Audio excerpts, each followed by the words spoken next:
শুভকামনা করছি।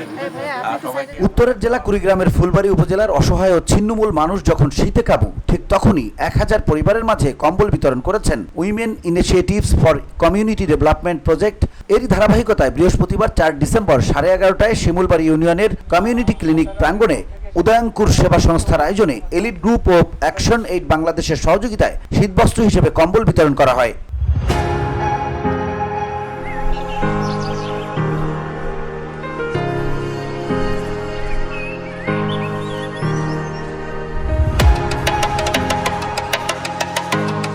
কম্বল বিতরণ অনুষ্ঠানে উপস্থিত ছিলেন এলিট গ্রুপের deputy general manager ASM MD Tozammel Hossain, manager Nazrul Islam, deputy manager সহ অনেকেই।